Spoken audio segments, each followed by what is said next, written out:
Hola, ¿qué tal? ¿Cómo estamos? Como estamos, por supuesto, a la espera de vivir la fiesta que nos convoca cada 4 años, la que define las pautas de la vida de muchos de nosotros, los futboleros o los que creemos ser futboleros genuinos y auténticos, como quienes componemos de Chalaca y quienes cada 4 años paralizamos nuestra vida para este evento ecuménico que ahora dura un poquito más. Y claro, para muchos será una ruptura de tradición tener un mundial de 48 equipos, que sale del molde que hemos venido teniendo en los últimos tiempos. ¿A quién no le gusta tener 8 días más de mundial? ¿A quién no le gusta que ahora haya más de un centenar de partidos? Vamos, hay muchas cosas que se puede cuestionar sobre el enfoque del fútbol moderno, pero la verdad, en De Chalaca creemos que lo antiguo explica la actualidad o sirve para explicar la actualidad y que la actualidad sirve para predecir el futuro. Y en ese ejercicio de pensar lo que siempre queremos saber, qué puede ocurrir con el Mundial, en esta primera entrega de Expediente Norteamérica, nuestra saga mundialista en la que vamos a ir acompañando esta edición United 2026, estamos junto a Yenzo Duarte, nuestro editor general, aprovechando el profuso conocimiento de Yenzo en la elaboración de modelos predictivos como el que ahora vamos a presentar. Yenzo, tú como una de las cabezas de nuestro equipo, pero además de eso siempre atento a poder haber trabajado desde 2006 con la pelota que aquí tenemos, la Teamgeist que está en nuestro fondo, fue el punto de partida de este modelo predictivo en el año 2006, justo un año antes de que naciera De Chalaca. Sí, Roberto, mira, en el año 2006, junto con un amigo, Guillermo Virne, decidimos armar un modelo predictivo. Habíamos visto modelos que hacían bancas de inversión, etcétera, pero basados en parámetros económicos, PBI, el poder adquisitivo de la gente. Claro, como el de Goldman Sachs, sí, estos modelos. Sí, Morgan Stanley y Goldman Sachs sacaban sus modelos. Y nosotros dijimos, ¿por qué no hacemos un modelo pero que solo tenga variables deportivas? Busquemos qué variables deportivas pueden trabajarse para pronosticar resultados de fútbol. El fútbol es bien difícil de pronosticar, no vamos a llegar nunca a un nivel de pronóstico porque lo juegan personas, ¿no? Uh-huh. Puede pasar cualquier cosa. Entonces armamos esa vez con una historia muy reciente, trabajamos con 2 mundiales y desde ese momento hemos ido trabajando modelos. Este último modelo lo he trabajado a título personal. Es el 6º modelo de pronósticos, modelo predictivo del mundial.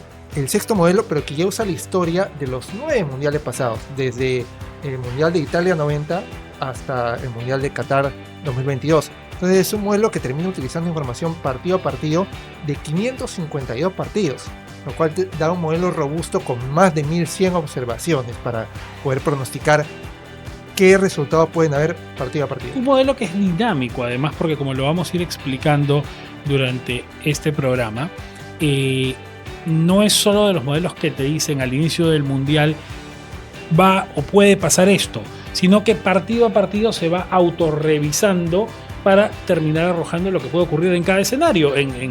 Ahora los nuevos 16avos de final, octavos, cuartos, al final cuando tienes a 2 equipos frente a frente en la final, ¿cuál es más probablemente el ganador? Efectivamente, y en ese sentido lo que creo que es interesante, y si nos ayudan con la gráfica, teníamos una primera gráfica de los mundiales en los que hemos venido utilizando este modelo, que viene desde el 2006 hasta el 2016.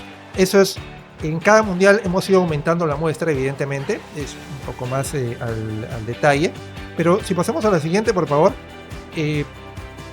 Trabajamos una serie de variables para ver cuál podía explicar. Entre todas estas variables habían algunas que terminó el modelo que se utiliza un software estadístico, el Stata, terminó rechazando algunas variables que a nosotros nos parecían bien interesantes.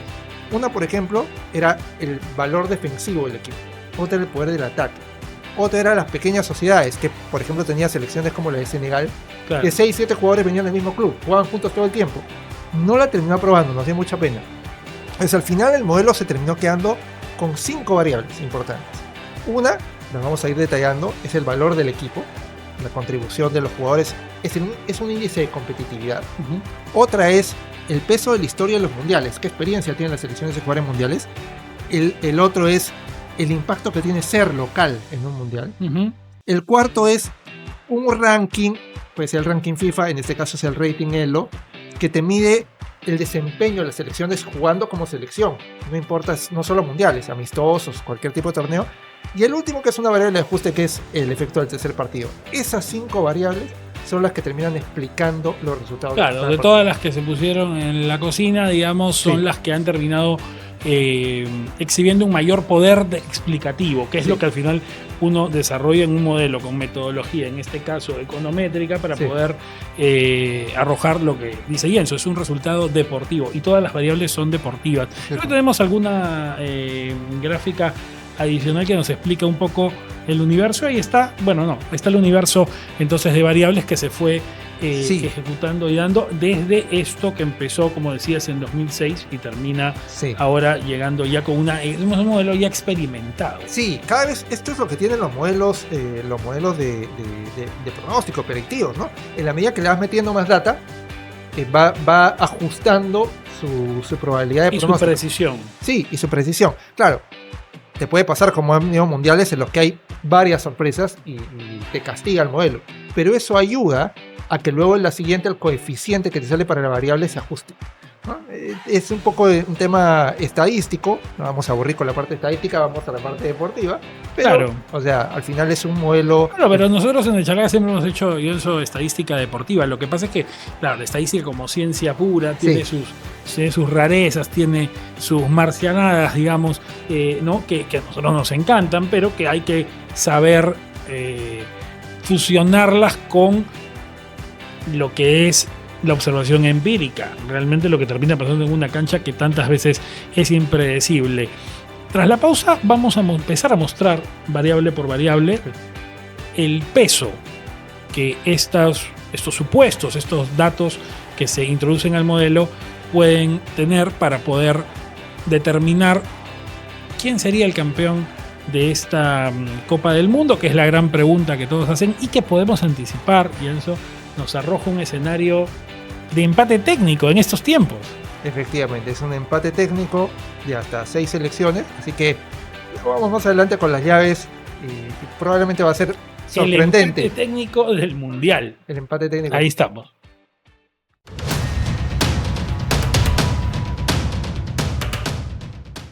Proseguimos aquí en Expediente Norteamérica en The Chalaca, hablando ahora de cada variable que le da fuerza a este modelo predictivo del Mundial 2026. Y la primera, Yenzo, tiene que ver con el valor del equipo. Y cuando hablamos de valor, hoy en el mundo del fútbol, se universalmente entiende eso como un término de naturaleza económica. El valor del equipo, el valor comercial, el valor generalmente en función, por ejemplo, del dato que te arroja una plataforma como Transfermarkt, que te agrega las cotizaciones de los jugadores en el caso de equipos nacionales seleccionados por sus técnicos y te dice, oye, la selección tal, la selección A vale tanto, la selección B vale tanto. Acá no, acá estamos hablando de un valor deportivo. Efectivamente, es un valor deportivo y ese es lo que nos distingue de otros modelos predictivos. Esta variable es el corazón del modelo y es lo que me gusta llamarle un índice de competitividad. Termina siendo una suma ponderada del aporte de cada jugador a su selección. Pero ese jugador, su competitividad, se basa en qué club juega. Y ese club juega en una determinada liga y juega en un determinado torneo continental. Normalmente, hay algunos que no juegan torneo continental. Nosotros no tomamos, para utilizar esta variable, para definir esta variable, no tomamos números aleatorios. O sea, existe una información que publica anualmente el IFFHS que dice cuál es el peso de las ligas, cuáles son las ligas más importantes. De hecho, en el último ranking para el cierre 2025 decía que la primera liga era la inglesa, la segunda la española, la tercera la brasileña, y la inglesa con buena diferencia. Y aunque la liga 1 suele estar más arriba en el caso peruano de lo que muchos creerían, pero sucede, y es una institución completamente respetable, ¿no? Sí, y de hecho es reconocida como un tema de criterio. Ese es un motivo por el cual empezamos a partir del 90 también, porque no hay estadística del peso de las ligas antes del año 90. Ahora, es un valor que se revisa en función de los 1.248 jugadores convocados, Sí. y que si estos cambios de última hora en las nóminas que se van dando en los días anteriores al inicio del Mundial te alteran Sí. el comportamiento del modelo, ¿no? De hecho hay hacia el final de la convocatoria han habido varios cambios. He tenido que hacer varios cambios al modelo, porque además uno no considera para el cálculo del valor a los 26 jugadores, sino uno tiene que armar la alineación tipo, los 11, más los suplentes habituales, ¿no? Y Claro, con porque- un peso distinto. Porque, claro, son los que juegan y son los que explican el rendimiento. Efectivamente. Y hay un tema bien interesante acá, que es el hecho de que cómo se mide, ¿no? O sea, tú mides la competitividad, por ejemplo, evidentemente el Arsenal termina siendo el club más competitivo del mundo hoy, el que aporta mayor valor. ¿Por qué? Porque es el campeón de la liga que tiene más valor y además es subcampeón de Champions. Pero por ejemplo el Paris Saint-Germain, campeón de Francia y subcampeón de Champions, es el 10º club. ¿Por qué? Porque el peso de la liga francesa está muy por debajo del de la liga inglesa, el de la liga Claro. española, brasileña, italiana, alemana. Es la sexta o séptima liga y con un peso inclusive que es como el 60% del de la liga inglesa. Y eso nos permite explicar, justo habíamos mostrado una gráfica que la podemos volver a poner en pantalla, que cada variable al final tiene subvariables, ¿no? Sí, el La anterior. creo, para poderla mostrar bien. Claro, es como que ahí tienes un mapa, o sea, terminas teniendo 14 subvariables en Sí. este caso, explicándote una sola variable que es el valor. El del valor. Sí, y dentro de esto, por ejemplo, tienes un club cómo performa en su liga. Entonces, por ejemplo, si tienes un club de media tabla en Inglaterra que hizo 43 puntos y el líder hizo 81, sacas la proporción de puntos que hizo. Luego, cómo le fue en la Copa Nacional de su país. Y luego, cómo le fue en cada uno de los torneos internacionales. Y esto llega al nivel de detalle de darle un peso a la Champions, a la Europa League, a la Conference League, a la Libertadores, a la Sudamericana, a la Conca Champions, a la Copa Centroamericana, a las de Asia y a las de África. O sea, está el aporte que puede dar cada uno de los 1.248 jugadores a su selección. Claro. Y para eso, bueno, se hace este trabajo de revisar jugador por jugador. En la siguiente imagen podemos ver, ¿no? Una especie de lo que son las tablas, las variables, obviamente llevado a un formato enseñable. Y hoy día que hay tanto scouting como disciplina, se entenderá mejor, sobre todo quienes están especializados en el tema, la cantidad de indicadores que puedes terminar arrojando sobre cada futbolista. Exacto. Un tema bien interesante también es decir que la selección que tiene un mayor valor es Inglaterra. Tienen varios jugadores En Premier, y el peso de Premier es mayor. La que le sigue es España, después está Alemania, Francia, la primera latinoamericana es Brasil, que termina siendo la... Bueno, porque su liga es la más competitiva Claro, de la región. Pero también el hecho de que tiene jugadores en la Premier, Claro. etcétera. Argentina es la siguiente de Brasil. Perú, hicimos el cálculo para Perú. Ojo, claro, o sea, Perú no está en el Mundial. No está en el Mundial, pero hicimos el pero cálculo. tú puedes hacer este cálculo si quieres para Bangladesh o cualquier Para equipo cualquier selección, sí. del mundo, no pasa nada. Efectivamente. Funciona. Y Perú, para compararlo con este Mundial, Perú tiene un índice, Claro, en Perú usando la convocatoria para estos últimos amistosos. sí, usando la convocatoria para estos últimos amistosos, con algunos ajustes, Ujú. incluido de repente a Tapia, incluido de repente a Grimaldo, que no está en esta última convocatoria, ¿no? Claro, y llevarías a un mundial eventualmente. A lo sí. que nivel es el Mundial, exacto. Una nómina de 26 y escogiendo la alineación tipo. Perú terminaría superando en valor de equipo solo a los 10 últimos equipos. A Es los muy 10 últimos interesante equipos. esto, ¿eh? Porque se ha hablado mucho de que, bueno, ¿cómo es posible que esté Cabo Verde, Curazao y no esté Perú en el mundial? ¿No?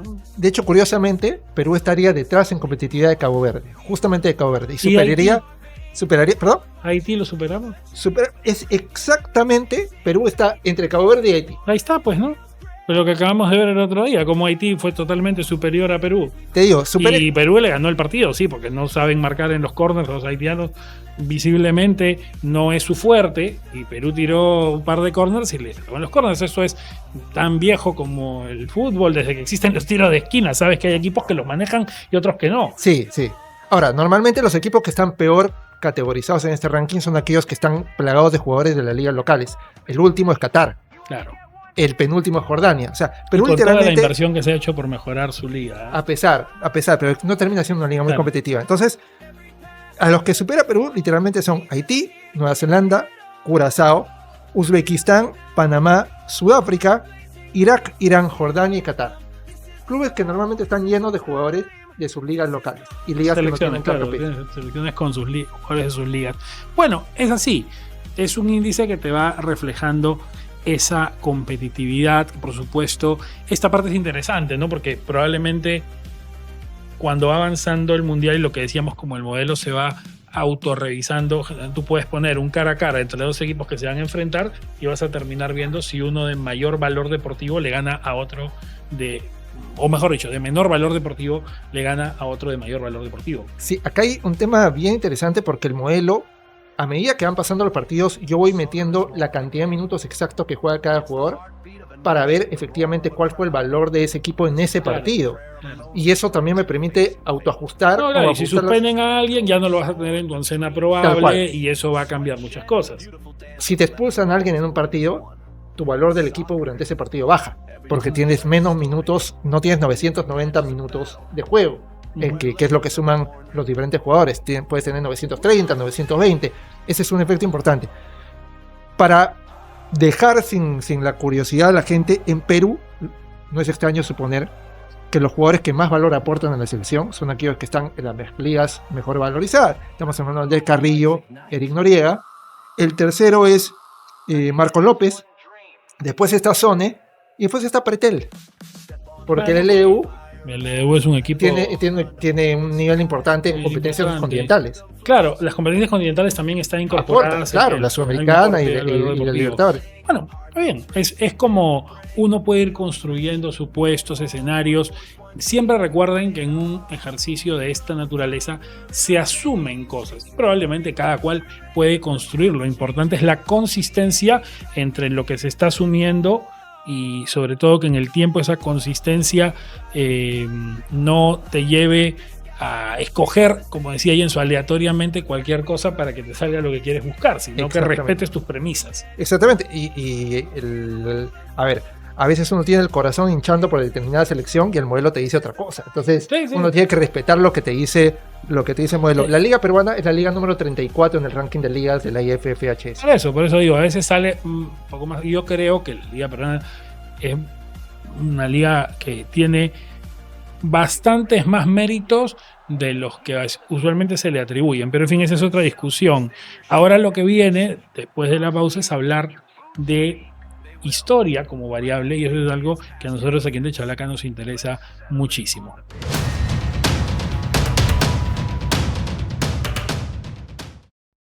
Ahora en Expediente Norteamérica y en la espera del mes del Mundial, mes y un poquito más del Mundial en De Chalaca, hablamos de cómo la historia explica también el futuro, cómo la historia incide.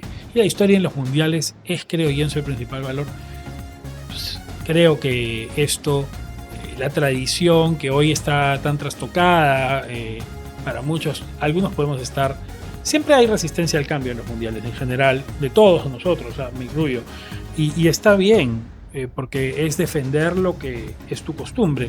Creo que hay cambios que el tiempo ha terminado marcando que fueron para bien. Hay cambios que eventualmente todos vislumbramos que no van a ser positivos.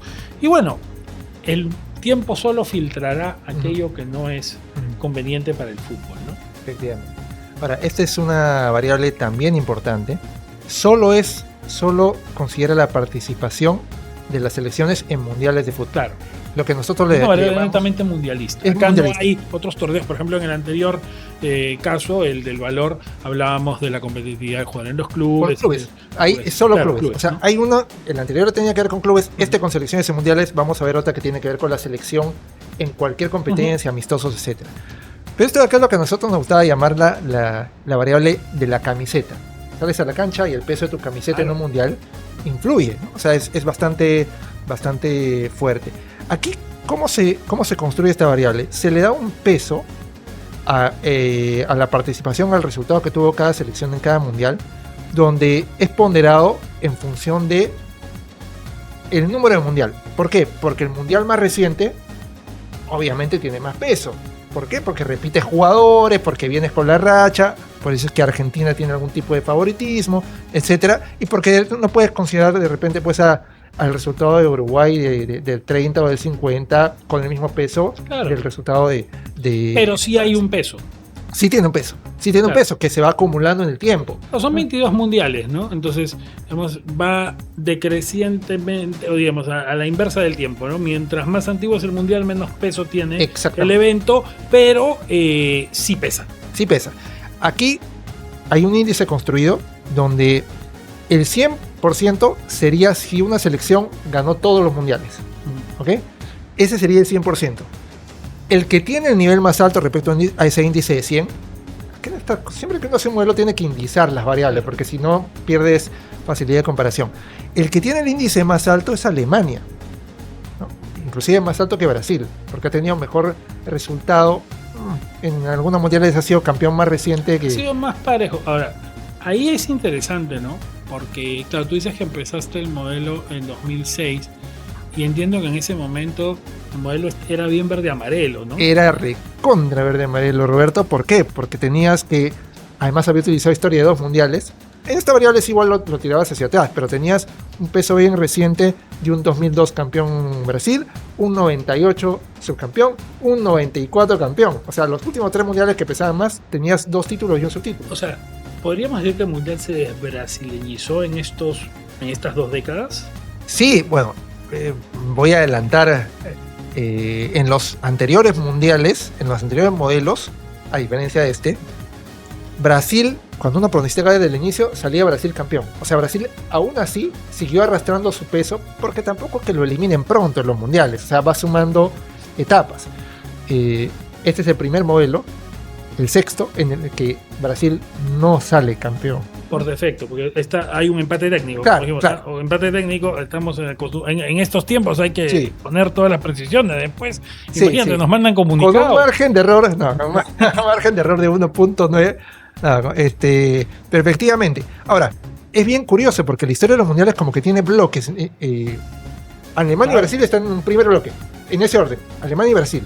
Cuando Alemania y Brasil jugaron la final del 2002 fue que el partido soñado. Nunca habían jugado, nunca se habían enfrentado en la historia de los mundiales. Y parte de la razón por la cual los dos han sido los que mejores actuaciones han terminado dando en el tiempo en los mundiales es porque se cruzaron un poco. Obviamente está el partido paradigmático del Mineirão del 2014 que ya cambia un poco la historia, pero es un partido transformacional de la historia del fútbol mundial. Ahora, por ejemplo, los uruguayos, nuevamente, no quiero que se moleste nadie, el modelo empieza el 30, o sea, estamos hablando acá de las 2 estrellas adicionales en la camiseta de Uruguay que se hablan, en fin, ya lo hemos dicho muchas veces, los Juegos Olímpicos del 24 y el 28 los organizó la FIFA, pero no están en el modelo de Jenso, los Juegos Olímpicos del 24 y el 28, porque no son mundiales. Esto empieza el 30 en la parte histórica. Sí. Ahora, y Uruguay es el octavo en el ranking. Y su camiseta pesa, y pesa un montón.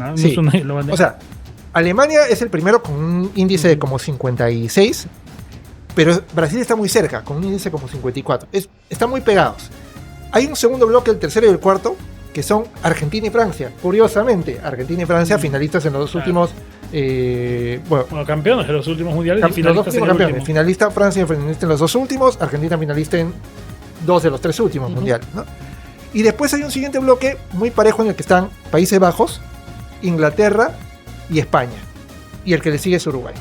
Pero Uruguay tiene un índice de 20. Países Bajos, que es el único de ese universo que no ha sido campeón. Efectivamente. Claro, porque hay un campeón que no está, que es Italia. Sí, que no está medio acá. No está acá, claro, porque no es parte de este mundial.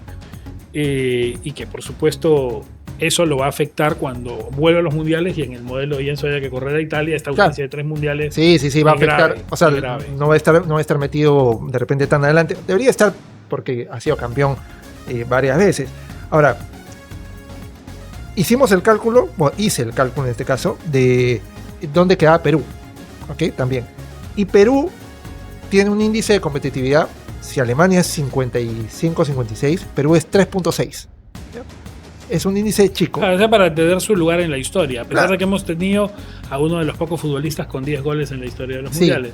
De las 84 selecciones que han participado en mundiales, incluye las debutantes de este mundial, Perú ocupa el puesto 48 en competitividad. No está mal, está, digamos, un poquito debajo de mitad de tabla.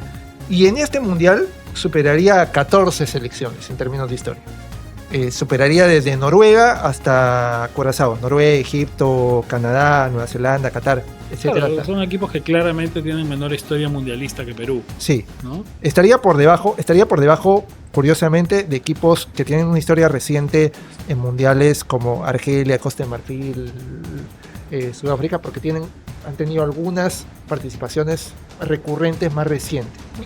Claro, a sus continentes les fue recientemente más fácil llegar al mundial Exactamente. que lo que ha sido para un sudamericano. Eso es normal. Sí. Me imagino, por ejemplo, que Escocia, que es un equipo al que le hemos ganado, debe estar arriba de Perú. Está arriba. Debe estar arriba de Perú porque ha tenido más participaciones, sin ser brillantes tampoco, ¿no? Y no está muy arriba de Perú, ¿eh? O sea, arriba de Perú justamente están Sudáfrica, Costa de Marfil, Argelia, Escocia, ¿no? Pero Perú, por ejemplo, ya está debajo de Ecuador en este índice.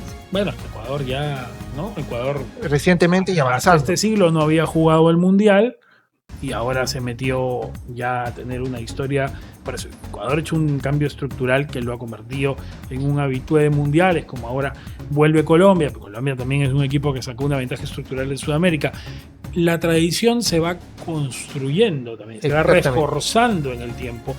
Y que me disculpen los italianos, pero también se va, no te digo perdiendo, pero sí extinguiendo, ¿no? Se va deteriorando. Se va deteriorando. Tal cual, ese es el término correcto. Perú estaría por debajo en historia de todas las selecciones sudamericanas que han clasificado. O sea, básicamente por un tema de continuidad, ¿no?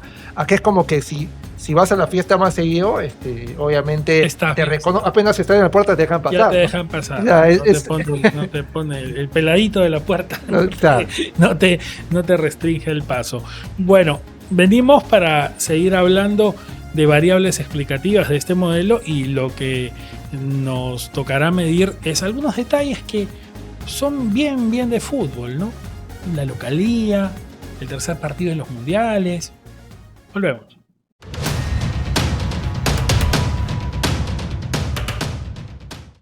Continuamos aquí en Expediente Norteamérica, en De Chalaca, hablando de este modelo predictivo del mundial que tiene, fuera de lo tradicional, porque creo que lo hemos visto, cualquiera dice, oye, ármame un modelo para ver qué puede pasar en el mundial, cuánto vale el equipo, en este caso lo dijimos deportivamente, cuál ha sido su trayectoria histórica. Pero hay otras cositas futboleras que le dan sabor también a este tema o a este ejercicio, porque claro, tú dices, a ver, la localía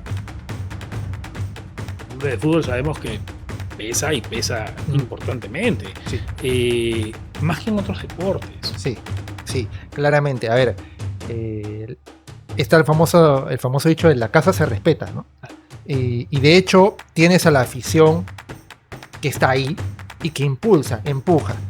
En 22 mundiales y 23 anfitriones, porque recordemos Corea-Japón fue un mundial doble. De los 23 anfitriones, solo hay 2 que no han pasado de primera fase. Solo hay 2. Y uno se quedó por diferencia de goles, que fue Sudáfrica. El 2010. Y Qatar el último, ¿no? Y Qatar el último, que sí fue el papelón, quedó último sin puntos. Salieron muy nerviosos hasta la inauguración. Bueno, es una afición que quizás no te puede presionar tanto, por más que la gente va y se vuelca. Estados Unidos es un caso interesante en ese sentido, porque no es, pues, bueno, ha cambiado mucho del 94 para hoy la historia, pero recordemos todo lo que se hablaba antes del Mundial del 94, la gente sabría si hay campeonato o no. Hoy tampoco hay mucha gente que no sabe en Estados Unidos que se juega el Mundial ni le da ningún tipo de importancia, pero creo que la latinización de la sociedad estadounidense sí ha generado un mayor interés para el Mundial. En México, por ejemplo, se dice no hay clima mundial, pero tú vas a comparar probablemente a México, a nosotros anfitriones, y la localidad a México le va a incidir mucho más. Sí, ahora, tú dices no hay clima en el mundial en México, pero sin embargo en el amistoso que jugó Perú contra España, el estadio estaba lleno, en Puebla. Claro. Ahora, Estados Unidos, inclusive el 94, sin ser un equipo muy formado como es ahora, que tiene muchos jugadores en ligas competitivas, en ese mundial avanzó a octavos de final y perdió a las justas con el que salió campeón, con Brasil. El famoso partido del codazo del codazo a Tab Ramos y demás. Claro. ¿No? El 4 de julio, además. Sí, además. Ahora, hemos tenido de los locales 6 campeones, 8 finalistas, 13 semifinalistas. O sea, la casa pesa. O sea, y salvo 4 casos, todos los locales han llegado a cuartos de final. Y los 4 casos claramente son el Sudáfrica, Qatar, 5 casos en realidad con el de Qatar. Pero tuviste a Japón, inclusive Japón y Corea, que eran equipos. Bueno, Corea llegó a la semifinal. Corea llegó a semifinales y Japón llegó a octavos de final. O sea, aquí, mira, la gráfica que puso la producción no muestra una localía mundialista precisamente, pero cuando está ahí en medio de la camiseta de Boca, en la fantasía de esto, y que Boca se habla ahora que perdió el peso, la Bombonera, que ya no tiembla como antes. Dice, bueno, es lo que está pasando, la Alianza lo eliminó la Bombonera, Católica lo eliminó la Bombonera. Va cambiando también esto con este fútbol más tiktokero, que a veces la gente, pero hay estadios que sí te pesan. Yo creo que el Azteca es un estadio que mundialísticamente pesa y va a tener una incidencia en lo que le pase a México. Ahora, esto aplica solo en el modelo para los 3 anfitriones. Sí, para los 3 anfitriones. Ahora, por ejemplo, cuando en el Mundial de Sudáfrica, ahí había una discusión, ¿no? Porque el local era Sudáfrica, pero tenías a todos los clubes africanos seleccionados. Más o menos, todos los seleccionados africanos con un apoyo masivo de la población que iba a los estadios. En otro caso, con eso de Chile en el 62. No es que Chile fuera la gran potencia, era el local, llegó a semifinales. Bueno, o sea, es que hay localías postizas. O sea, en el 62, Colombia jugó en Arica porque se estaba por entendido que Perú iba a eliminar a Colombia, y la sede de Arica estaba prefijada para que ahí jugara Perú y que se entendía iba a ser local en Arica. Son cosas que van pasando. Yo te digo, si este mundial tuviera a El Salvador en México, pero si tuviera del local, tendrías que ponerlo como un local. Claro, de alguna forma se dice, no está en el modelo, pero Colombia, por ejemplo, hay mucho colombiano. De según donde juegue, ¿no? Donde vayas a jugar, ¿no? Entonces van a tener ahí un impulso, pero que... Perú y su invasión a Saransk, tal cual, ¿no? No lo pusimos en el modelo porque la verdad que es pretencioso no decirlo, pero a ver. Sí. 2018 lo dijimos aquí, ¿no? Perú fue en un estadio, en los primeros 20 minutos, el partido Francia-Perú, bueno, Deschamps lo dijo después de la final, que el partido con Perú había sido el que más explicaba, si quieres ponerlo en términos de un modelo del desempeño francés en el Mundial, que más explicaba todo lo que le había pasado a Francia en el Mundial, porque había desgastado tanto a sus jugadores que los hizo descansar en el tercer partido, y eso hizo que después fuera el único de los equipos de los 16 clasificados que había logrado descansar en el tercer partido. Y eso del tercer partido también es una variable que tienes en el modelo. Me ha hecho acordar esto de Deschamps, porque esa vez, yo lo decía, el estadio en Ekaterimburgo, los primeros 20 minutos, los franceses, que eran muy menores que los peruanos en promedio de edad, y lo dijeron varios, oye, nunca hemos jugado un estadio con este clima sudamericano. Sí. Bueno, ese tercer partido que Francia después descansó con Dinamarca le explicó mucha suerte en el 18. Sí, ahora, y de hecho es una variable que también se considera en el modelo del tercer partido, pero es una variable más de ajuste, ¿no? Es decir, no se puede prever de momento, hay que construir las tablas, etcétera, si va a tener algún tipo de ajuste. ¿Por qué? Porque hay selecciones que llegan a la tercera fecha ya clasificadas o eliminadas y no se juegan a nada, y de repente ponen equipos suplentes, se guardan para los octavos de final, etcétera. Este mundial va a ser un poco más complejo porque como tienes que pelear por el tercer puesto, claro, hay mucho cálculo derivado. Va a ser como qué puesto queda, como lo que pasaba el 86, el 90, ¿no? Que calculabas un poco, y esto quizá haya mucha gente que hoy día, porque empezó a haber mundiales del 98 para acá, que no lo tenga tan presente, tal cual, ¿no? Tal cual. Pero los que hemos visto mundiales ante esos 3 mundiales, sobre todo, porque yo empecé a ver mundiales del 86, los que hemos visto esos 3 mundiales sabemos lo que puede pasar. Sí. En el tercer partido, además, es todo un concepto que surge del famoso pacto de Gijón, ¿no? Entre Alemania y Austria, y por eso la tercera fecha se juega simultánea. Sí, y los mejores ejemplos más recientes, en el último mundial hubo 3 partidos que tenían ese efecto. Francia perdió con Túnez, ese fue clarísimo. Camerún le ganó a Brasil, un Brasil que ya estaba clasificado y como primero además, y el otro fue Corea ganándole a Portugal, que también Portugal había Pero es ganado que hay otro partido. equipos que en el tercero, y con lógica también, es lo que te digo, lo que dijo Deschamps. O sea, Deschamps dice, yo campeoné este mundial porque pude descansar en el tercer partido a todo el equipo y ese descanso no lo tuvo nadie. Y es su apuesta, pues. Claro, y ese descanso te hace que el valor del equipo en ese partido baje significativamente.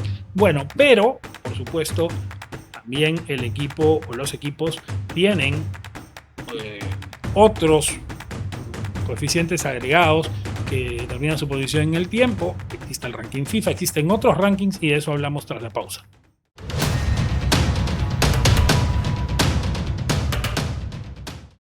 Esto es Expediente Norteamérica, Chalaca palpitando este mundial y Copa del Mundo, que en realidad es el término formal, son maneras de decirle. Lo importante es que FIFA le ha puesto cada vez más punche en los últimos años. En general, FIFA y toda la organización del fútbol a los rankings. El ranking Conmebol pesa más, aparte de que el ranking UEFA pesa más.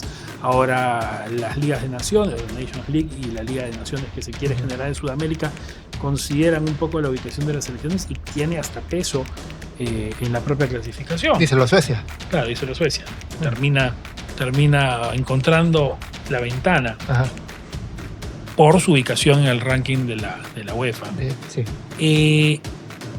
Acá este modelo no trabaja propiamente con el ranking FIFA, sino con algo que me parece muy interesante y que quizá no mucha gente sepa, que existe también para el fútbol un ranking o rating ELO, sí, que es un término que lo tenemos totalmente relacionado con el ajedrez. Exactamente. El rating ELO. El ELO de Karpov, Claro, el ELO que ya veíamos a Julio Branda en algún momento, ¿no? Uh-huh. El ajedrecista peruano. ¿Qué pasa? El ELO es mucho más preciso en el sentido en el que para cada selección, primero toma toda la historia y todo tipo de partido. Pero cada partido tiene un peso distinto. Partido mundial, partido en tu Copa Continental, partido amistoso, selección tipo A. Cada uno tiene su peso. O sea, ELO como organización construye para distintos deportes. Para distintos deportes. Sí, tiene un rating ELO de hockey, tiene de ajedrez.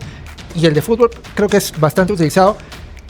Y de hecho, hasta hace unos 8 años, me parece, la FIFA utilizaba un sistema distinto de ranqueo y lo cambió a un sistema parecido al ELO.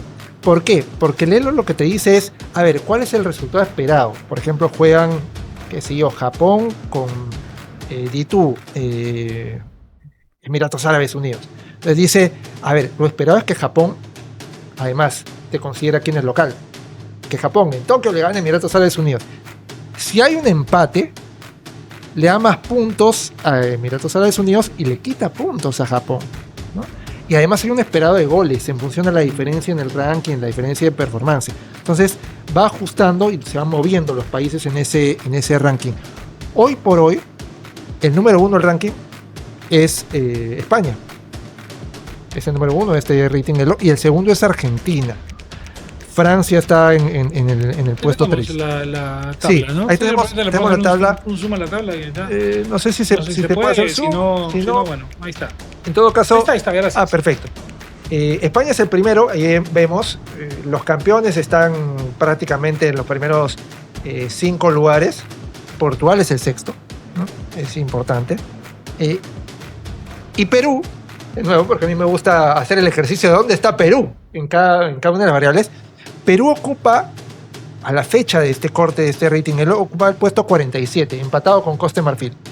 O sea, superando a ¿cuántas selecciones? A 13 selecciones, desde Jordania a Qatar hacia abajo. Nuevamente, hablando siempre en función de las selecciones mundialistas, ¿no? O sea, Perú es un punto de referencia para que la gente tenga en la cabeza con algo cercano cómo funciona. Sí, pero en todo caso, este rating de alguna forma también reconoce, va sumando puntos con el rendimiento más reciente de las selecciones, ¿no? Entonces, para España, si hubiera perdido ante Perú el amistoso, cosa que es un poco irreal, de repente hubiera terminado castigado un poquito en el rating ELO y Perú hubiera subido algunos puestos, ¿no? Pero en todo caso, este es además una variable que vimos que en el modelo ajustaba mejor que el ranking FIFA. ajustaba mejor la performance a través de este rating, que como la importancia que tiene es eso de te compara frente al rival, frente a lo que esperas del rival contra el que vas a jugar, ¿no? O sea, te castigas si te fue mal frente a uno peor que tú, y te premias si te fue bien frente a uno que es mejor que tú. Ese es el caso de este rating. Qatar también está último en este ranking. O sea, es el de peor valor de equipo y es el de... Hay alguna gente a la que no le gusta, no le gusta, a Sepp Blatter no le gusta esto. Sí, sí. O sea, bueno, la historia de la FIFA y digamos cómo se fueron determinando lo de Qatar no tenía ningún sentido futbolístico, ¿no? No, pero... Y es curioso porque uno ve a Qatar y tampoco que ve una selección mediocre. Hay jugadores muy importantes. Akram Afif es un jugadorazo. Contratarlo lo traería de todas formas. Claro. Es una estrella. Y bueno, Hassan Al-Haidós, que ya va a jugar su último mundial, lo han convocado en este caso. Salí, ¿no? O Al-Moez Ali, el delantero, ¿no? Son jugadores importantes. El problema de todas estas selecciones chicas suele ser la defensa. Ese es el punto débil de esas selecciones. Así que es importante porque es un complemento, ¿sí? Así como el modelo tiene una variable que te refleja la camiseta de los mundiales, este sí te refleja el hecho de la continuidad de la selección en cualquier tipo de partido. Y de alguna forma, el momentum, ¿no? O sea, el momentum en el que llegas con los amistosos finales, con las eliminatorias, por ejemplo. Las eliminatorias no están consideradas en el modelo en la variable de la historia, pero sí están consideradas a través de este rating cómo le fue en la eliminatoria. Bueno, es una, repito, aproximación para poder explicar cuál es la función de cada equipo. Te dirán también algunos por qué no usas el ranking FIFA. Bueno, porque creo que la robustez del Elo para este caso puntual es un mejor referente. Y además porque el ranking FIFA, como ha cambiado de metodología, claro, no puedo aplicarlo para los mundiales anteriores. Es complicado, es una metodología distinta. Entonces no puedo aplicarlo en 4 mundiales una metodología y en 5 mundiales otra. Entonces prefiero utilizar uno que puedo utilizar en todos los mundiales. Bueno, y ahora lo que todo el mundo se pregunta es cómo funciona el modelo. Eso lo vemos tras esta pausa.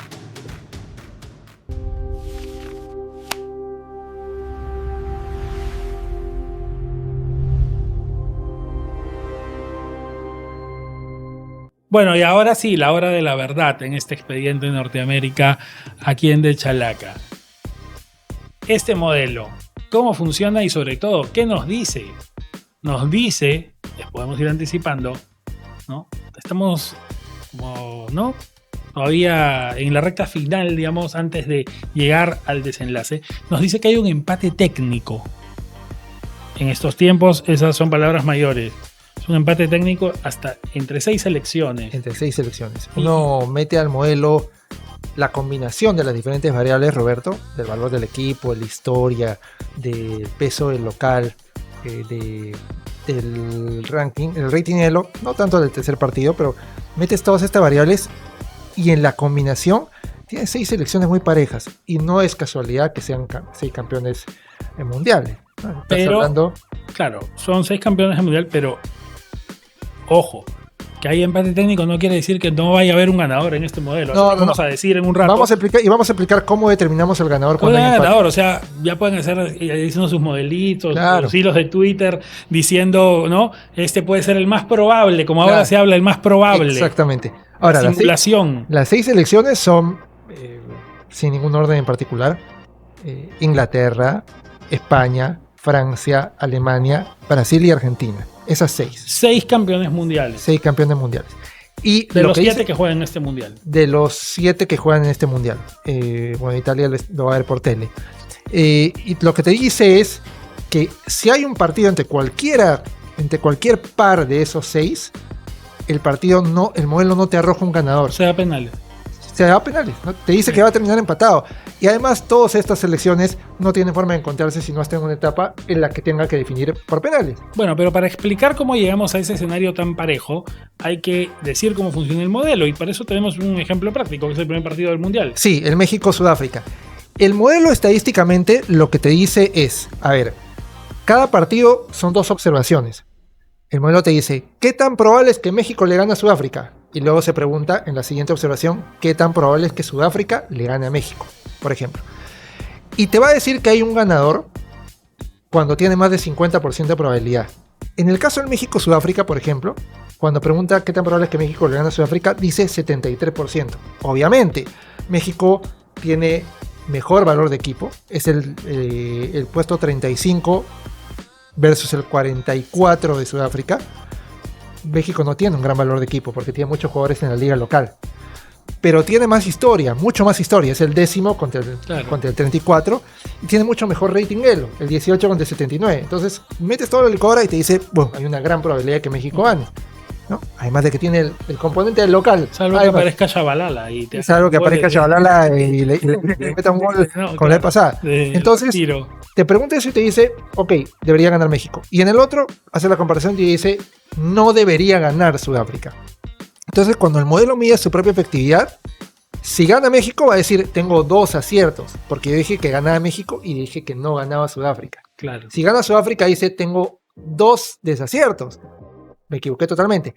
Pero si quedan empate, el modelo, el Stata, te dice, tengo 50% de acierto, porque yo dije que ganaba México y no ganó, pero yo dije que no ganaba Sudáfrica y no ganó. Entonces, nosotros decidimos de modelos anteriores, y lo he aplicado yo en este modelo, ¿qué pasa cuando ninguno de los equipos ninguna de las selecciones pasa de 50%? Cuando no tenemos un ganador fijo. Y podemos pasar, por favor, a la siguiente lámina. Inclusive la siguiente. Ahí tenemos un par de ejemplos de qué pasa cuando una selección no llega a tener 50%. ¿Qué pasa? Que decimos, no podemos decir que todos los partidos en los que nadie llega a 50% van a ser empates. Es absurdo. Porque puede haber casos en los que uno llega a 47 y el otro esté en 15. Entonces, obviamente hay uno que tiene mucha más probabilidad de ganar el partido. Entonces, lo que hacemos es decir, cuando ninguno de los dos llega a 50, hacemos la diferencia entre las probabilidades de los dos. Uh-huh. Y si esa diferencia es mayor que 12.5%, ¿por qué 12.5%? Porque es la mitad de la mitad. Por ponerlo así, del 50 que tienes, no puede tener los dos 50. Entonces, y tampoco puede tener 0. Entonces es la mitad de la mitad. El 12.5%. Si es más de 12.5% la diferencia, le damos como ganador un equipo. Si es menos de 12.5%, es empate. Y justamente eso pasa con las 6 selecciones que están en empate técnico. Las diferencias que se sacan son mucho menores a .12.5. El par de ejemplos que tenemos ahí es Ghana contra Panamá. Uh-huh. Ghana tiene una probabilidad de ganar, Ghana, de 44%, y Panamá tiene una probabilidad de 27%. La diferencia es 16. Entonces, según el modelo, debería ganar, gana. Pero tenemos el Irán-Nueva Zelanda, y la probabilidad de Irán es 36.4 y la de Nueva Zelanda 33.7. Solo se llevan 2.7 claro. de diferencia. Entonces, lo que dice el modelo es que esto, lo más probable, es un empate. Es un empate, claro. Claro, entonces vas teniendo algunas luces de cada partido. Igual, como ya dijimos desde el comienzo, se revisita el modelo. Sí. O sea, pasa el primer partido y para el segundo partido de cualquier equipo ya tienes la experiencia del primer partido como algo que puede determinarte el resultado de lo que venga. O sea, es un modelo revisable, autorrevisable en cada Yo me encargo de ir poniendo resultados con la alineación y demás de cada equipo para poder alimentar a los siguientes de cómo fue el valor real del equipo en ese partido. No va a cambiar el rating Elo, no va a cambiar la historia, no va a cambiar. Lo que cambia es el valor del equipo. Eso es lo que te puede ir distorsionando el resultado de los siguientes partidos. Bueno, y en función de eso, vamos a poderles enseñar ahora cómo creemos que se va a desarrollar el Mundial. Exactamente. O sea, porque ojo, el modelo puede indicarte distintos escenarios, pero siempre ajustados al parámetro de la realidad, que es, oye, el primero de tal grupo se agarra con el segundo de tal grupo, y además no va a haber una posibilidad en que el primero de un grupo y el segundo del otro que deban enfrentarse en 16avos se encuentren en octavos. Eso no va a pasar. Porque no va a pasar. Entonces, para eso tenemos y lo podemos mostrar sí. cómo quedan los grupos. Que esto creo que es el primer escenario que se quiere ver. Vamos a ampliarlo, por favor. Sí, por favor. Podemos tenerlo. Ahí están los 3 primeros de cada grupo. El cuarto ustedes lo pueden sacar. Segundo modelo predictivo. ¿No? Ustedes lo pueden sacar por descarte cuál es el cuarto. Ahora, hay algunas cosas que pueden ser algo discutibles. Canadá quedando primero en su grupo, Estados Unidos quedando primero en su grupo. Es atrevido ese, ¿eh? El de Canadá es atrevido. Sí, pero lo que pasa es que tú ves la plantilla de Canadá y tiene un valor de equipo importante. Va a depender tiene un gran equipo. Va a depender mucho de si Alphonso Davies puede jugar todos los partidos. Bueno, sí. Pero es un punto bien importante. Alphonso Davies del Bayern Múnich aporta mucho el valor de... Sí, y aporta mucho del juego y del fútbol. Y Canadá hizo un muy buen papel mostrando sus armas en el último mundial. Y además tiene el peso del local. Tiene el peso de la localía. Va a jugar en Canadá. A los paraguayos no les va a gustar mucho el escenario del grupo D. Han invadido Santa Mónica. Sí, y los paraguayos a la espera del partido. Lo que hay que decir es que el que tiene el mejor valor de equipo acá, si no me equivoco, es Turquía. Turquía tiene un buen valor de equipo, tiene jugadores notables. Estados Unidos, de los 3 locales, es el que tiene el mejor valor de equipo también. Entonces, los demás está alineado con la lógica, digamos, ¿no? Sí. Algunas cosas que pueden saltar ahí, Argelia por encima de Austria. A los ecuatorianos les gusta ese grupo E. Sí, claro. Claro, los pone muy bien. Claro, por encima de Costa de Marfil, Marruecos. Hay partidos dentro del pase de grupos que son empates también, pronosticados. Creo que Marruecos-Escocia es uno de esos, que es de difícil tema. Ahora, de estos terceros, solo pasan 8. Los que estarían pasando, ahora, para poder determinar cuáles pasan, evidentemente yo he tenido que armar la tabla de posiciones de cada grupo. ¿Cómo determino la diferencia de goles? Claro, si la diferencia es 70 contra 10, es distinto en diferencia de goles que si la diferencia es 40 contra 25. ¿No? Es una diferencia porcentual que se extrapola a la diferencia de goles. Tal cual, para poder definir cuál es el criterio de clasificación. Uh-huh. Y los 8 terceros que pasarían serían Corea del grupo A, uh-huh, Escocia del grupo C, Paraguay del grupo D, Costa de Marfil del E, Suecia del F, Senegal del I, Austria del J y República del Congo del K. Quedarían fuera Bosnia, Nueva Zelanda, Arabia Saudita y Ghana. Bueno, son los que quedarían fuera de esta época. Ahí Ghana es el que puede pretender colarse, sí, dentro de lo que uno piensa. Y ahora viene lo bueno que les vamos a enseñar, que es el desarrollo de los brackets o de las llaves. Sí. ¿Cómo podría darse? Aquí es donde vamos a contarles cómo este empate técnico se traduce en un campeón. Efectivamente. Probable. Para evitar cualquier tipo de manipulación, lo que se ha hecho es, cuando hay un empate, que van a poderlo ver ahí marcado de color amarillo, cuando hay empate lo único que se hace es decir, a ver, ¿quién tiene más probabilidad de ganar? Aunque sea 0.38, aunque gane por un voto, Roberto. Por decirlo así. Aunque gane por un voto, tenemos que decir quién puede ganar. Es que alguien va a ganar al final. Sí. El fútbol, patean el penal hasta el último, bueno, sí, claro. Alguien gana. Por ejemplo, el mundial pasado, el modelo, cuando metías al modelo de Francia-Argentina, te votaba empate al final de los 120 minutos, pero decía que por probabilidad Francia le llevaba un cachito a Argentina. O sea, las cosas pueden ser, cuando ya estás en los penales, son personas, pueden fallar, pero tenemos que nosotros asignar algún tipo de... Vamos a avanzar en los brackets para poder observarlos nuevamente si podemos, gracias. Ahí está, ¿no? Bueno, ahí está, vamos por el lado de los 16avos. Alemania contra Paraguay, que se enfrentaron ya en 2002, bueno, ganan los alemanes. Sí. Francia contra Suecia, gana Francia. Suiza con República Checa, gana Suiza. Holanda o Países Bajos, ¿no? Ahora con Marruecos, ese sería un lindo duelo. Es un partido que se ha ajustado, o sea, sí tiene 51, sí, me parece. Colombia-Croacia, qué buen partido. Pero ahí, bueno. Ese es un empate, ese es el primer empate, si no me equivoco, además solo hay 2 empates en los 16avos de final. En el criterio de desajuste, Croacia tiene un poquito más de probabilidad que Colombia. España-Argelia, bueno, pasaría a España, Estados Unidos con Costa de Marfil, Estados Unidos con el peso de la localía sigue avanzando, Bélgica con Corea del Sur por el otro lado, Brasil con Japón. Ese podría ser un lindo partido también. Un partido hermoso. Yo te digo que ese partido, haremos el modelo en 20 años más. Sí, no, de canas y lo con Japón. Ecuador con Noruega. Bueno, ahí Lo gana Noruega por penales. Noruega por Otro penales, partido gol de muy Haaland. parejo. México con Escocia. ¿No? Bueno, México tendría que imponerse. Por la localía, sobre todo. Inglaterra al Congo, ¿no? Bueno, el Congo que se metió allí, ¿no? Sí. República Democrática del Congo, el ex-Aire, ¿no? Sí, sí. Ya no está Mobutu, el dictador que pretendía decirles a los jugadores, si les hacen más de 3 goles, ¿no? Claro. No serán bienvenidos. ¿no? Exacto, por eso la patada del tiro libre Claro, contra Brasil. Ahora, el Congo tiene un buen equipo, tiene Sí, un muy buen. lo vimos muy en el buen repechaje. Sí. Argentina contra Uruguay, lindo clásico, Sí. ¿no? Pasó el 86, lo hizo el gol Pascual y veremos cómo sería en este escenario, pero es un clásico. Además está Bielsa, ¿no? Tiene otros componentes. Turquía le ganaría a Egipto, Canadá a Austria Sí. y Portugal a Senegal, que sería otro lindo partido. Otro buen partido. Ahora, ya vamos a los octavos, ¿no? Alemania-Francia, bueno, eso es un clásico, Sí. ¿no? Y allí, bueno, Puede pasar cualquier cosa. puede pasar cualquier cosa. ya El lo juego hizo. le da. Suelen ganar los alemanes, como decía Lineker en ese tipo. Pasó en el 2014. Pasó el 2014, podría la referencia más reciente. Pasó el Claro. 86, cuando Francia tenía Claro. un equipo soberbio.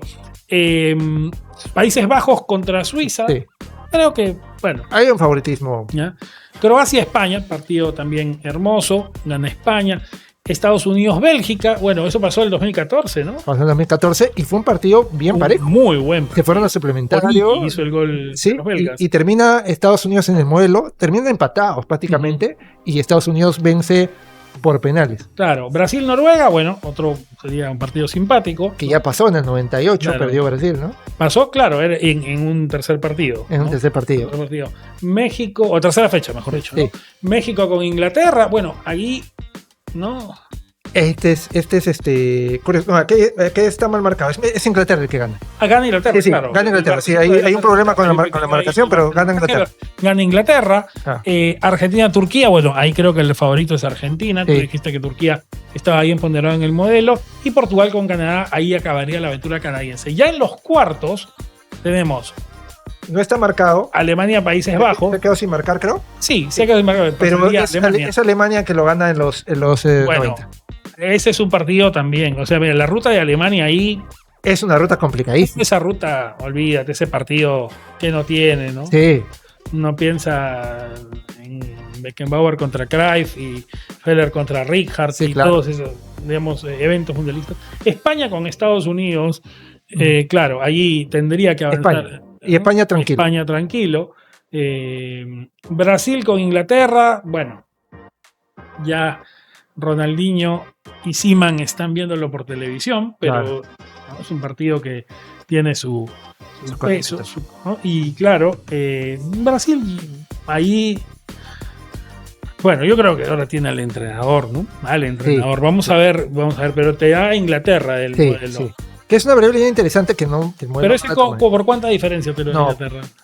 casi muy nada. ligero, Es bueno. muy chica. Y ojo que, como decía Yenso, hasta ahora el modelo siempre había arrojado a Brasil campeón. Sí, esta es la primera vez que Brasil. Pero ahí está el no llega. empate técnico entre esos equipos. ¿no? Sí. Está el empate técnico. Siempre que vean un amarillo, Sí, estamos hablando de empate técnico. Argentina con Portugal, ¿no? En Pero es el Last partido Dance- soñado del bracket, el el Last que Dance- quieren ver todos. el Last Dance de Messi, El último Cristiano- partido de los dos, allí jugando frente a frente. Bueno, aquí los hinchas de Cristiano en ese momento están apagando el programa, pero lo cierto es que gana Messi según esta. Sí, sí, sí. Argentina tiene mejor equipo y mejor historia. Pero luego en las semifinales pierde Messi, porque ahí está. Bueno, vamos a hablar primero de Alemania y España, que es otro partido con Sí. recuerdos mundialistas, Sí, ¿no?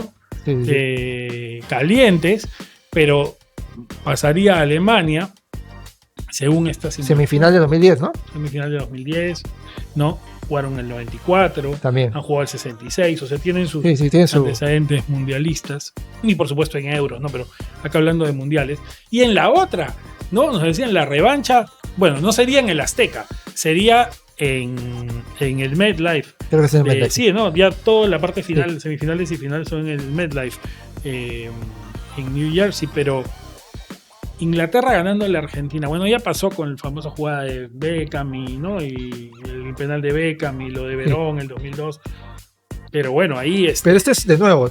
Son empates técnicos. empates técnicos. ¿Te imaginan Inglaterra, Ya Argentina perdiendo la posibilidad del bicampeonato contra Inglaterra en semifinales? Sí, es una Es tragedia. una tragedia Una nacional. Bueno, Tercer puesto quedaría España contra Argentina. Bueno, Argentina llegaría golpeada ya de esa situación y España aprovecharía. Y la final, como el 66. Como el 66, pero... ¿Cuánto sería? 60 años después. 60 años después, pero con un resultado distinto.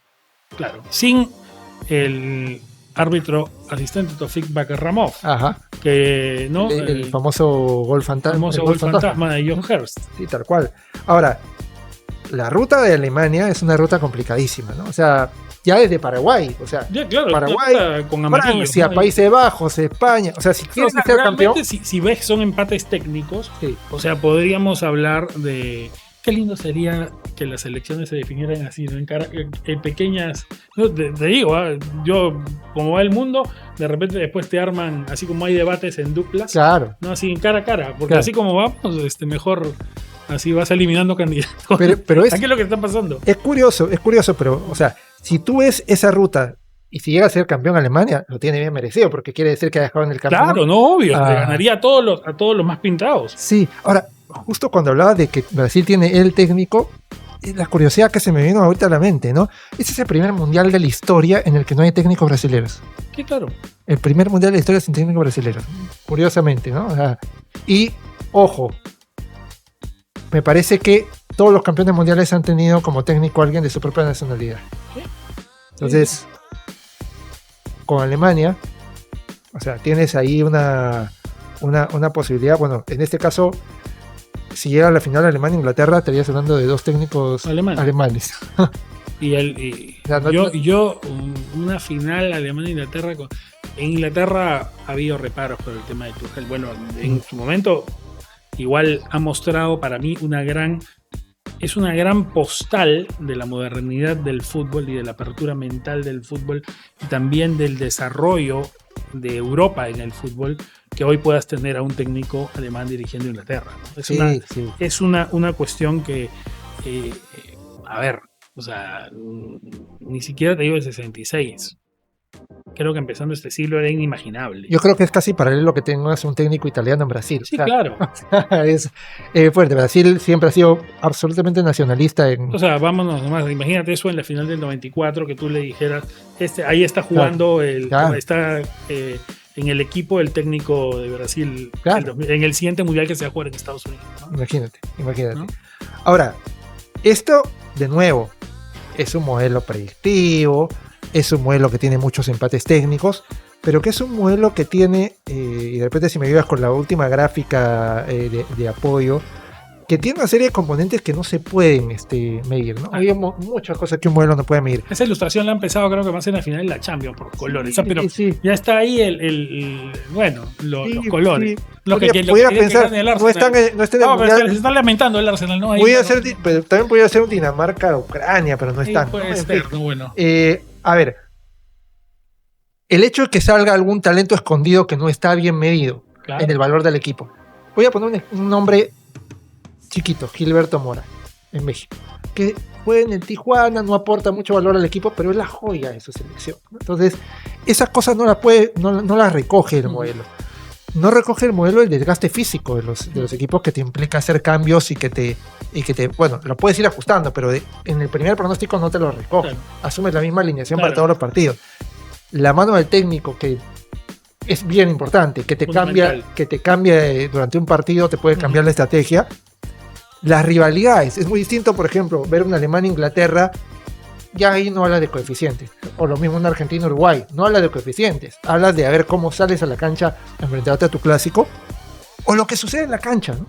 Que se te lesiona un jugador, que te expulsan un jugador, que el árbitro se equivoca. Bueno, cada vez hay menos margen para eso, supuestamente con el VAR. Bueno, ¿no? Supuestamente, pero puede ser una expulsión o algo que te cambia la figura del partido, te cambia la fisonomía del partido. Eso ha pasado, ¿no? En cuántos mundiales, ¿no? O sea, y ahora, un factor más que no tenía el modelo, la posibilidad, que tiene que ver con la mano del técnico, ¿no? La posibilidad de estos cooling breaks que hay. Bueno, eso es absolutamente. Que te cambia todo. En cuántos partidos que hemos transmitido, sí, en la radio y en Son de Chalaca Radio hemos hablado de. Es una bisagra. Es una bisagra, un cambio, lo decíamos en el último España-Perú. O sea, cómo te puede.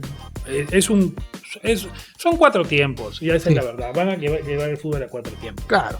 Ahora, Felizmente que el fútbol tiene ese componente de poco predecible, ¿no? Porque si no, sería muy fácil para todo el mundo decir, ya para que se juegue el mundial, pues iba a ganar Alemania. No, entonces, claro, eso es disruptivo. Además, lo más probable es que un cuy tenga más razón que nosotros. Claro, la verdad. O sea, eso va a pasar. Y además, yo soy feliz si el modelo se equivoca. O sea, que Haití le gane, de repente puede ser a Marruecos, yo lo voy a aplaudir, ¿no? Entonces, Pero es un ejercicio, es un juego. El fútbol es un juego. Al final sirve para poder plantear escenarios y poder hacer conjeturas. Hay supuestos que se cumplen.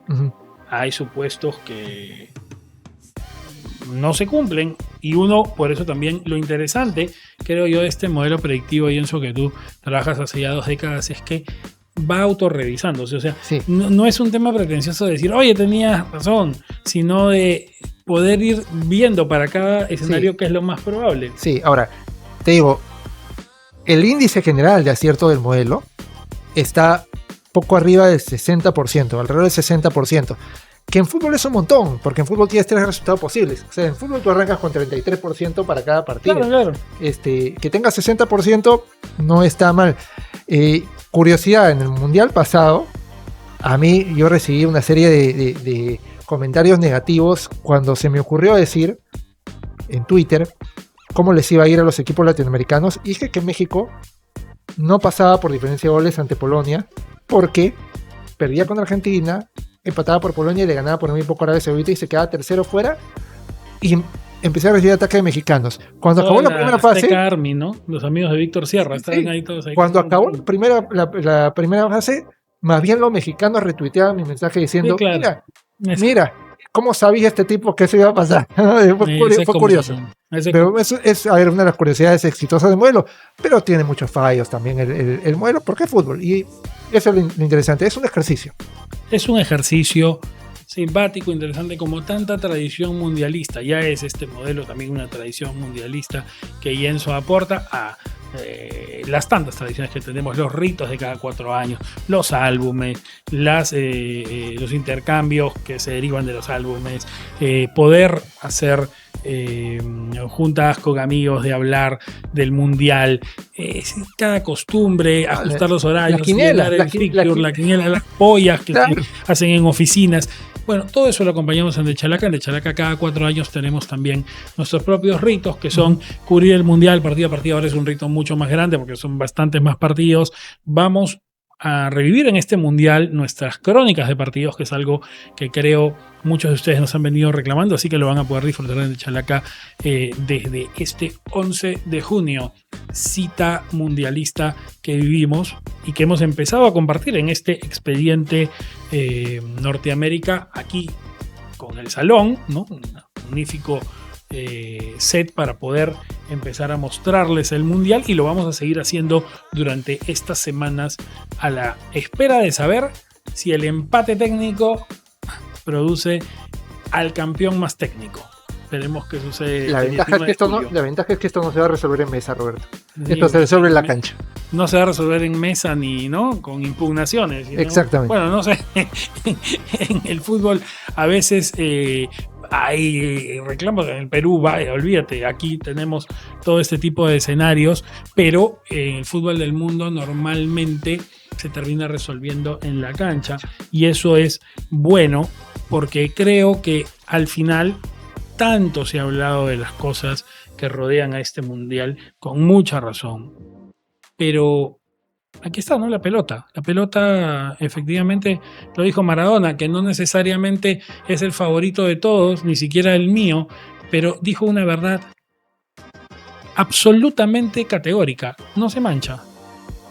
El mundial es de la gente, al final es todo esto que les hemos dicho, todo lo que es acompañar el mundial, eso es el mundial. Y lo demás son protagonistas que van pasando y que al final quedan en uno de estos libritos de historia escritos, ¿no?, en algún cajón, por más que hoy día te digan que la IA te puede escribir los libritos. Bueno, habrá que ver la manera de que siempre va a pasar. La historia va a acomodarse para que eso quede en un cajón como un evento que de repente marcó a una competición como esta de una manera negativa o lo que fuere. Igual hubo campeón, en mundiales controvertidos. O sea, hubo campeón del 34, hubo campeón del 78. Ha habido campeones en mundiales y todos han estado rodeados de diferentes cosas. La historia no castiga al fútbol.